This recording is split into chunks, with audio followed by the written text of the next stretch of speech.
Welcome to a realm where personal growth meets expansive spirituality and where we're not just scratching the surface.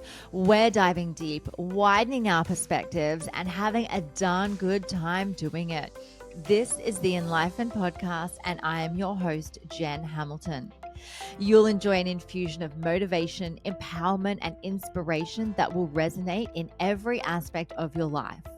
Expect captivating stories, heartfelt musings, and my own personal experiences. But that's not all. I'm bringing awe-inspiring individuals to the table, so get ready to meet some remarkable souls whose wisdom and stories will leave you spellbound. No topic is off limits here. Brace yourself for raw authenticity, unfiltered vulnerability, and yes, the occasional splash of explicit language. We're delving into the realms of the esoteric, mystical, and the woo-woo, unafraid to explore the extraordinary. So if you are ready to venture beyond the surface, to explore the depths of your soul, and to awaken the magic of life, if your heart says yes, then hit that play button and let the Enlightenment Podcast guide you on this remarkable expedition.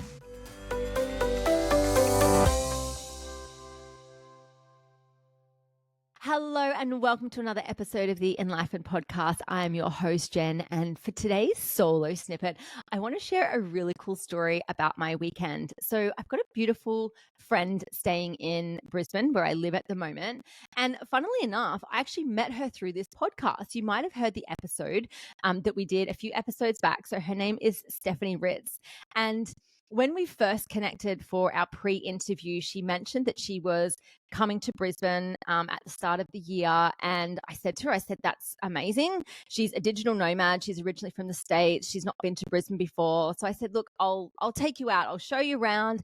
She's here for a month. And so we've been doing some really awesome things together. And I literally only met her through podcasting. So we've built this really, really beautiful friendship. And we decided to go out on the town on the weekend, and we just wanted to dance. We just wanted to have fun. We didn't want to go to sort of like a doof doof nightclub. We wanted to be able to just sing along to some of our favorite songs and have a dance, have some fun, and to see where the night took us. So we found this bar in Fortitude Valley, which I'd never been to before. I was a party animal back in my 20s. So let it be known that I used to know my way around a lot of the clubs in Brisbane.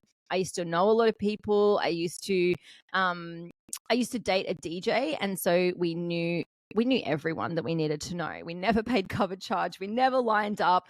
We always got VIP entries to, some of the clubs. And I was, a bit of a social butterfly back in those days.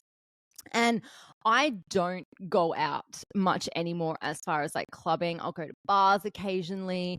I don't mind going out for a few drinks and socializing, but it's not really often I get out for a dance. So I didn't even know where to go. So for anyone familiar with Brisbane, the club that we went to, or the bar that we went to, was called Retros. And basically I did a Google search for like, where can we listen to 80s and 90s music in Brisbane? And this place popped up and had like amazing reviews. So we took ourselves there on Saturday night. I had another friend of mine come down from the Sunshine Coast to join us. So we went out for dinner first, and I just had a couple of glasses of red wine. And then we caught an Uber into town, and I had one drink when I arrived. So I certainly wasn't intoxicated. And we honestly had the best time dancing the night away, singing along, just being so playful. And throughout the night, I mean, I felt sober. I felt sober as a rock. And even though I'd had a couple of drinks, it really hadn't hit me. And I was just having the time of my life without giving a fuck at all. And I noticed that the way I was able to move to the music, move my body, dance, and express myself was unlike how I'd ever experienced this before. And I started to remember, like, there was times in my 20s where I'd go out and I had to be on a substance of some sort to have the confidence to dance. Now, I'm not a professional dancer. I've attended a few dance classes. I love doing heels classes because I find them really sexy, really liberating, really feminine, and so much fun. If you haven't been to a heels class, find one and go and do it, because it's like, it's next level, like pushing yourself through your comfort zone, but also fun. And the support from the women that go there as well is fucking amazing. So as I was dancing, I was reflecting on my 20s and realizing the version of me that existed in my 20s, who had to get generally high to be able to dance and be seen and have fun, she doesn't exist anymore. And I found it really interesting, because I wasn't out to get attention. I wasn't out to pick up. I was just out to have fun. And my mindset is so different these days. And what I found was I had so much more fun sober and just being in my own body and my own space than I ever did getting high in my 20s to go out and have fun. And it's taken so much to get there. I always had a real complex around dancing and moving my body. And I think that stems from the fear of being seen and the fear of judgment that I held for so long. And having done a lot of work on myself, especially through my coaching career, to be able to work on those triggers that I had, those activations that would come through when I felt uncomfortable being seen, or that I was, chasing external validation based on my looks, or based how I moved my body, or, based on what I wore. That just doesn't exist anymore.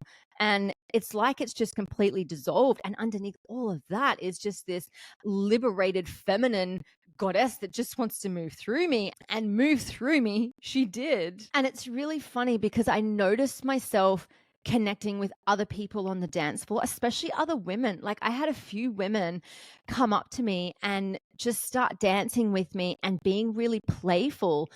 And I know for a fact, if something like that had happened back in my 20s, I would have felt probably quite threatened by another female, that she was like hotter than me or better dance moves than me. Now it's just in this space of almost like collaboration through dancing. And one of the things that I love to do is dance every single day in my house. And like I said, I've got no professional training, but I love how my body moves, especially after I've done so much work through yoga and kundalini, and having awakenings, and being able to move my body in a very sensual and sometimes very sexual way that just inspires pleasure and liberation to move through every single cell in my body. And I think it's so important, especially as women, to tap into that energy, because that energy that's flowing through us, that's what we call eros. It is life force energy. Yes, it's pleasurable, but it's also this force that moves through us so that we can experience life and pleasure on every single level of our lives.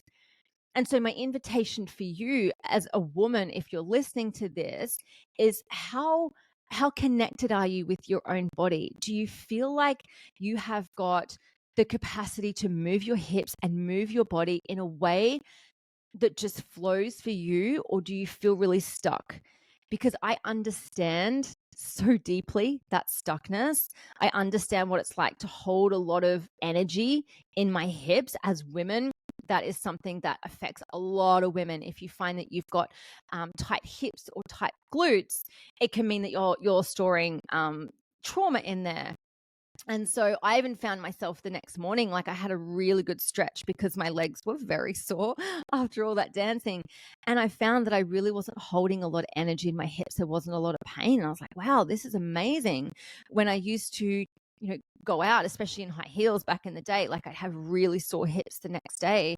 And now it's like this energy is just open and moving through me. And it's given me the ability to be in the fullest expression of myself through dancing, and literally giving zero fucks about it.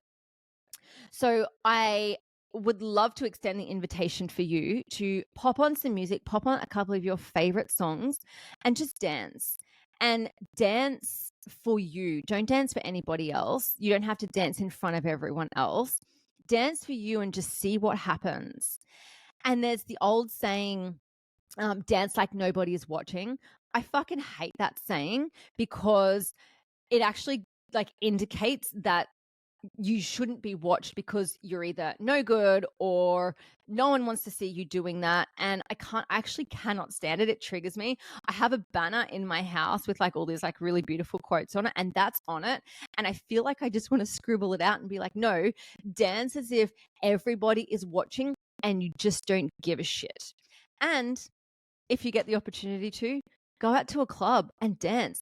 Do it sober, do it with friends, go out with the intention of having a good time without having to think about what you look like, um, what people are potentially judging you for, because at the end of the day, it doesn't fucking matter. Another person's perception of you is really none of your business. Anyway, thank you so much for joining me on this solo snippet. I will see you in the next one. Thank you so much for joining me for this episode. I hope you love the Enlightened podcast, and the biggest compliment you can give me is subscribing to this podcast, sharing it, and leaving a rating and review. Feel free to follow me on Instagram. My handle is @JenHamiltonOfficial, and the podcast handle is enlightened_podcast. You can also find the video version on YouTube on my channel. Just search Enlightened and don't forget to hit subscribe. Have a beautiful day and enjoy living the enlightened journey of life.